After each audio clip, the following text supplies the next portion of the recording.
Vocês gostaram muito daquele vídeo em que eu falo do filme Kirikou e a Feiticeira. Muitos pediram para que eu analisasse e resumisse os outros filmes. Eu fiquei meio relutante em fazer esses vídeos porque muitas pessoas não entenderam a proposta do primeiro vídeo, que era de ser um vídeo mais descontraído e não muito apegado ao peso cultural e histórico que esses filmes carregam. Pensando em fazer uma continuação daquele vídeo, fiquei meio dividido se eu iria continuar com o formato que eu utilizei ou se eu partiria para um lado mais informativo. Eu decidi que vou manter o mesmo formato, só que dessa vez vou deixar alguns pontos mais claros e corrigir alguns erros que eu cometi naquele vídeo. Os filmes do Kirikou são baseados em uma lenda do folclore africano, que conta a história de um recém-nascido que salva o seu vilarejo de uma terrível feiticeira, que por conta de uma maldição não consegue praticar o que é bom, apenas fazer maldade para as pessoas. Essa é a sinopse do filme, porque quando você pesquisa a história da lenda original, aparece a sinopse do filme. Lógico que o filme vai ter elementos de fantasia e elementos que fazem parte da cultura de alguns países da África. E eu sabia de tudo isso enquanto eu escrevi o roteiro daquele vídeo. Ah, mas por que você censurou um filme? Ou por que você chamou algumas coisas de criminosas? Eu censurei o filme porque o YouTube não deixa que eu poste o filme sem censura. É tanto que esse eu também censurei. E esses comentários que eu fiz na ironia, mas eu não deixei isso muito claro. Confesso que nessa parte eu errei. Da próxima vez vou deixar mais claro quando for ironia ou sarcasmo. Os filmes foram escritos e dirigidos pelo Michel Ocelotti. Segundo alguns rumores, ele não queria fazer o segundo filme. Ele só fez por conta de pressões externas, já que o primeiro filme foi um sucesso. De certa forma eu acredito nesse rumor, porque o segundo filme nem parece um filme. Assista a review até o final que você vai entender. Antes da review, deixe aquele like para me ajudar a sair do limbo do YouTube. Diferente do primeiro filme que você consegue achar até com uma qualidade superior à versão que eu usei no meu vídeo, esse segundo você não acha com qualidade boa nem ferrando. Como eu já deixei claro em alguns momentos do primeiro vídeo, esses filmes têm copyright, mas por alguma razão o segundo bloqueia o vídeo. Então vai ser até melhor eu usar essa versão cortada cagada que eu achei, porque a chance de eu tomar no caneco é menor. Acabei de checar e o mesmo tá acontecendo com o primeiro filme. O filme começa com uma estrutura narrativa bem diferente do primeiro. O primeiro filme é todo contado do ponto de vista do Kirikou, enquanto esse é uma história narrada pelo vô do Kirikou.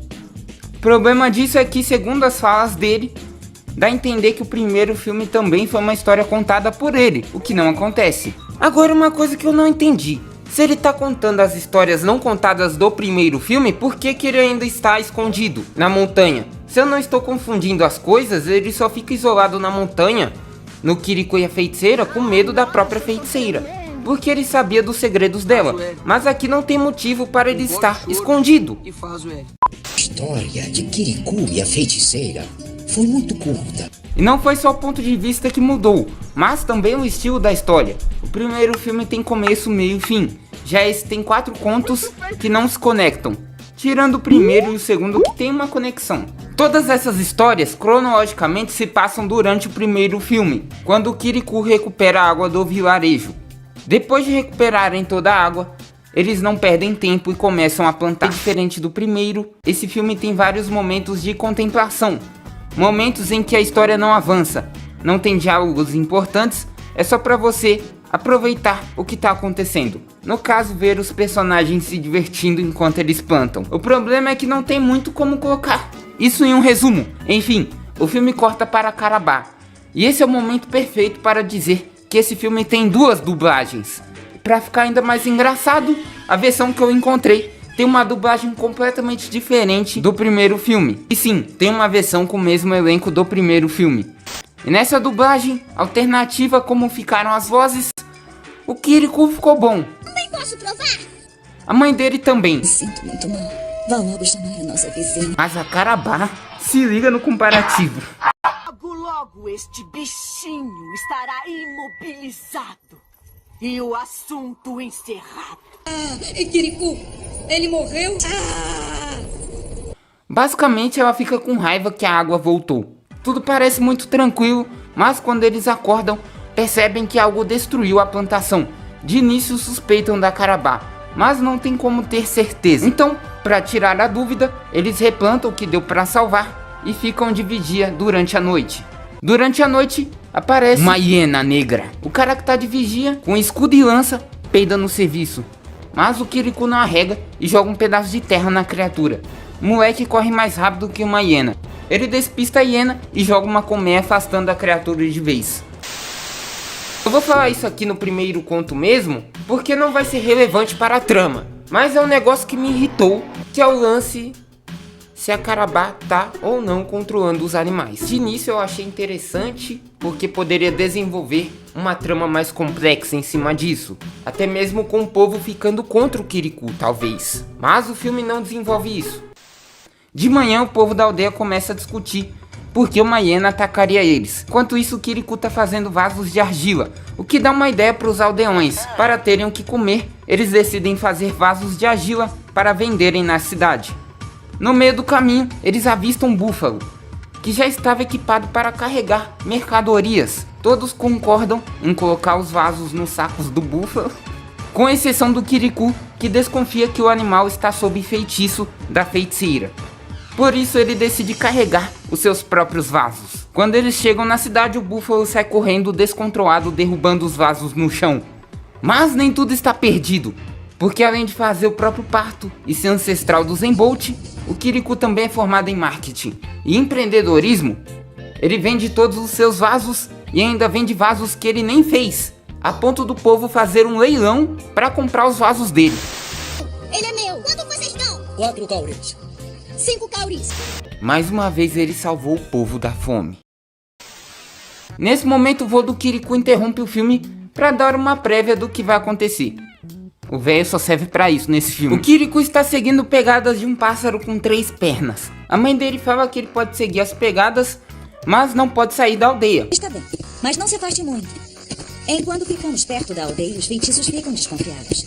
Longe da aldeia, eles ficam espreitando e podem te capturar. Nessa tradução chamaram eles de feitiços, mas eu vou continuar chamando de guardiões. Enfim, quando ele menos percebe, saiu da aldeia e caiu na armadilha dos guardiões. Sabendo que eles não escalam, ele sobe numa árvore e depois sobe na cabeça de uma girafa. Só que isso não é o suficiente, porque os guardiões continuam cercando ele. Diferente do Kirikou, eles podem ficar sem comer, sem beber, sem dormir. Acho que a única parte relevante desse passeio com a girafa é que foi nesse momento em que ele descobriu o Jardim Secreto, o mesmo em que ele leva a Carabá no final do primeiro filme. Mas como ele se livra dos guardiões? Mergulhando em um rio. Por serem maiores que ele, os guardiões ficam atolados e o Kirikou consegue escapar, o que deixa a Carabá bem nervosa. Vá tirá-los de lá agora mesmo e trate de não cair na água. Agora vamos para o último e o pior dentre os 4 contos. O filme se chama Kirikou e os Animais Selvagens e tem um conto que não tem animais selvagens. Certeza que só colocaram essa história para bater 1 hora de filme. Igual quando o youtuber fica enrolando para bater 1 minuto na rede vizinha. Agora o último curta, que começa com Kirikou querendo dar uns goró. A nova cerveja logo estará pronta. Eu também posso provar. E deixa ele tomar uma. Ainda bem, porque todo mundo que tomou daquela bebida passou mal. Ah, mas o problema não seria por ele ser uma criança? Então, não digo nada. Investigando a bebida, ele encontra uma flor e vai falar com a sua mãe, que identifica a planta como venenosa. E o único jeito de se livrar do veneno é comendo outra flor que só nasce no lar da Carabá. Não tem nenhuma mulher saudável. O que vai ser de nós? Sei, é terrível. Quem vai descascar o milho? Quem vai lavar a roupa? Quem vai cozinhar? Quem vai cultivar os campos? Quem vai fazer a colheita na floresta? Kirikou já bola um plano. Inicialmente ele queria que todas as crianças se fantasiassem de guardiões. Elas não concordam, mas ajudam ele a montar a fantasia dele. Depois que eles terminam, levam ele escondido. O plano dá certo e ele consegue pegar as flores. Mas de repente, Kirikou fica frente a frente com a Carabá, que não reconhece ele como um dos seus guardiões. E isso fazia parte do plano dele, porque assim ele despista os guardiões, abandona a fantasia e entrega as flores para as mulheres. E o filme acaba. Vou só ignorar esse velho. Não me levem a mal, o filme não é ruim, mas nem parece um filme. Parece que fizeram 4 curtas e no final juntaram tudo. O primeiro filme é divertido, complexo e com muitas camadas. Esse é só divertido. Outros 2 pontos negativos é a parte da girafa, que é a parte mais arrastada do filme, e a feiticeira. No Kirikou e a feiticeira, ela é ameaçadora, tem presença, ela tem aura. Nesse segundo, ela só aparece pra reclamar. Pra finalizar, como de praxe, algumas curiosidades. Vou aproveitar que deixei muita coisa de fora no vídeo de Kirikou e a Feiticeira. Além dos 3 filmes, existem jogos do Kirikou para PlayStation 1, PlayStation 2 e Nintendo DS. E também existem livros que contam as mesmas histórias dos filmes. É isso, espero que tenham gostado do vídeo. Tem algum trocado sobrando? Vire membro. Agora sobre o filme em 3D, se tiver uma boa quantidade de visualizações e likes, eu faço o impossível para trazer esse filme. Mas se tiver do jeito que tava antes, pode esquecer.